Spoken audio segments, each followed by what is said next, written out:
വിപ്ലവത്തിന്റെ കനൽ വഴികളിലെ വിട്ടുവീഴ്ചയില്ലാത്ത പോരാളി. കേരളത്തിന്റെ രാഷ്ട്രീയ ഭൂപടത്തിൽ VS എന്ന രണ്ടക്ഷരം കേട്ട് വിറകൊണ്ടു നിന്നവർ നിരവധി. അഴിമതിക്കാരുടെ നെഞ്ചിൽ തീ കോരിയിട്ട കർശനക്കാരൻ, വേലിക്കകത്ത് ശങ്കരൻ അച്യുതാനന്ദൻ. കേരളം കണ്ട ഏറ്റവും വലിയ വിപ്ലവ സൂര്യന്റെ ഓർമ്മകൾക്ക് മുന്നിൽ നമ്മൾ നിൽക്കുമ്പോൾ അത് വെറുമൊരു അനുസ്മരണമല്ല.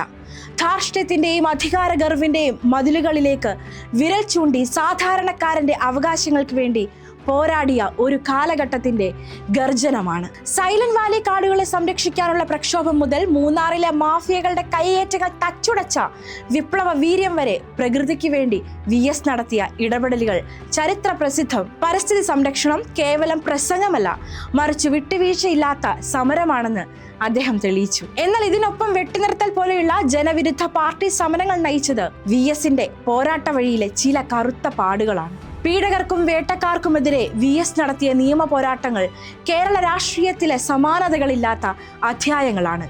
ഇരകൾക്കൊപ്പം നിൽക്കാനും വേട്ടക്കാരനെ നിയമത്തിന് മുന്നിൽ വിറപ്പിക്കാനും അദ്ദേഹം കാണിച്ച ധീരത കേരളത്തിന് പുതിയൊരു ദിശാബോധം നൽകി. പദവിയോ പ്രമാണിത്വമോ നോക്കാതെ അഴിമതിയുടെ കോട്ടകൾക്ക് നേരെ VS തൊടുത്തുവിട്ട അമ്പുകൾ പല വമ്പന്മാരുടെയും ഉറക്കം കെടുത്തി. കുറ്റവാളികളെ നിയമത്തിന് മുന്നിൽ കൊണ്ടുവരാൻ അദ്ദേഹം കാണിച്ച ആർജവമാണ് ജനങ്ങൾക്ക് ജനാധിപത്യത്തിലും നിയമവ്യവസ്ഥയിലുമുള്ള വിശ്വാസം വീണ്ടെടുത്തു നൽകിയത്. കുടുംബവാഴ്ചയും സ്വജന പക്ഷാപാതവും ഇന്ത്യൻ രാഷ്ട്രീയത്തെ ഗ്രസിച്ചപ്പോഴും അതിൽ നിന്നെല്ലാം തികച്ചും വ്യത്യസ്തനായി ഒരു മാതൃക സൃഷ്ടിക്കാൻ VSന് സാധിച്ചു. സ്വന്തം മകനായ VA അരുൺകുമാറിനെ രാഷ്ട്രീയത്തിന്റെ അണിയറകളിലേക്കോ അധികാര കസേരകളിലേക്കോ കൈപിടിച്ചുയർത്താൻ VS ശ്രമിച്ചില്ല. VS മുഖ്യമന്ത്രിയായിരുന്ന കാലഘട്ടത്തിലും പ്രതിപക്ഷ നേതാവായിരുന്നപ്പോഴും മകൻ അരുൺകുമാറിനെതിരെ പ്രതിപക്ഷം പലവിധ അഴിമതി ആരോപണങ്ങളും ഉയർത്തിയിരുന്നു. IHRD ഡയറക്ടർ പദവിയുമായി ബന്ധപ്പെട്ടും വിഴിഞ്ഞം പദ്ധതിയുമായി ബന്ധപ്പെട്ടുമെല്ലാം ഉയർന്ന വിവാദങ്ങളിൽ സ്വന്തം മകനെ സംരക്ഷിക്കാൻ VS തന്റെ മുഖ്യമന്ത്രി പദവിയോ രാഷ്ട്രീയ സ്വാധീനമോ ഉപയോഗിച്ചതായി എതിരാളികൾ പോലും ആരോപിച്ചിട്ടില്ല. ആരോപണങ്ങൾ ഉണ്ടെങ്കിൽ അത് നിയമപരമായി തന്നെ അന്വേഷിക്കട്ടെ എന്നായിരുന്നു VSന്റെ പ്രഖ്യാപിത നിലപാട്. മകനാണെങ്കിൽ പോലും തെറ്റ് ചെയ്താൽ സംരക്ഷിക്കില്ല എന്ന കണിശത രാഷ്ട്രീയ എതിരാളികളെ പോലും മതിപ്പ് നേടി. ചോര ബന്ധങ്ങളെക്കാൾ താൻ വിശ്വസിക്കുന്ന പ്രസ്ഥാനത്തിനും ജനങ്ങൾക്ക് മുൻഗണന നൽകിയ ആ നിലപാടാണ് VSനെ ജനകോടികളുടെ VS ആക്കി മാറ്റിയത്. സ്വന്തം കുടുംബത്തിന് മുകളിൽ പാർട്ടിയുടെ അച്ചടക്കവും ആദർശവും പ്രതിഷ്ഠിച്ച VSന്റെ ജീവിതം വരും തലമുറയിലെ ഭരണാധികാരികൾക്ക് എക്കാലവും ഒരു പാഠപുസ്തകമാണ്. പുനപ്രവയലാറിന്റെ ചോര തിളയ്ക്കുന്ന മണ്ണിൽ നിന്നും ലോക്കപ്പിലെ ക്രൂര മർദ്ദനങ്ങളുടെ ഇരുളറകളിൽ നിന്നും വെന്തു പാകപ്പെട്ടതാണ് VS എന്ന രണ്ടക്ഷരം. പോലീസിന്റെ തോക്കുൻമുനകളെ നെഞ്ചു വിരിച്ച് നേരിട്ട പോരാളി, ലോക്കപ്പ് മർദ്ദനങ്ങളുടെ കൊടും ക്രൂരതകളിൽ കാലിന്റെ ഉള്ളംകാലിൽ ഒന്നിനു പുറകെ ഒന്നായി തല്ലി പൊട്ടിച്ചിട്ടും പോലീസിന്റെ ബൂട്ടിനടിയിൽ കിടന്ന് ചോര തുപ്പിയിട്ടും ഒറ്റിക്കൊടുക്കാത്ത, മാപ്പ് പറയാത്ത ആർജവം. ആ ചോരയുടെ ചൂടാണ് VS എന്ന വിപ്ലവകാരി.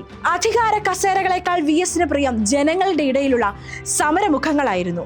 കേരള സമൂഹം അദ്ദേഹത്തെ നെഞ്ചിലേറ്റിയത് വെറും ഒരു മുഖ്യമന്ത്രിയോ പ്രതിപക്ഷ നേതാവോ ആയിട്ടല്ല, മറിച്ച് ജനകീയ വിഷയങ്ങളിൽ വിട്ടുവീഴ്ചയില്ലാത്ത പോരാളിയായിട്ടാണ്.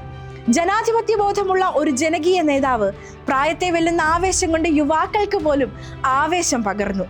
അനുകരണീയമായ സംസാര ശൈലിയും കൈകൾ പിന്നിക്കെട്ടിയുള്ള ആ നടത്തവും അതുകൊണ്ട് എന്ന് നീട്ടിയുള്ള ആ വാക്കുകളും മലയാളിയുടെ മനസ്സിൽ അത്രമേൽ പതിഞ്ഞു പോയതാണ്. അദ്ദേഹം നയിച്ച സമരങ്ങളും ഉയർത്തിയ മുദ്രാവാക്യങ്ങളും ഇന്നും കേരളത്തിലെ വായുവിൽ അലയടിക്കുന്നുണ്ട്.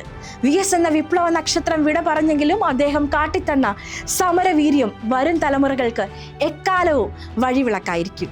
കാലം കടന്നുപോകും, നേതാക്കൾ വരും പോകും, പക്ഷേ കേരളത്തിന്റെ വിപ്ലവ ചരിത്രത്തിൽ VS എന്ന സൂര്യൻ അസ്തമിക്കില്ല. അനീതി നടക്കുന്ന ഓരോ തെരുവിലും, സാധാരണക്കാരന്റെ അവകാശങ്ങൾ നിഷേധിക്കപ്പെടുന്ന ഓരോ പോരാട്ട ഭൂമിയിലും ആ വിറയ്ക്കാത്ത വിരൽ ചൂണ്ടായി VS ഇനിയും ജീവിക്കും.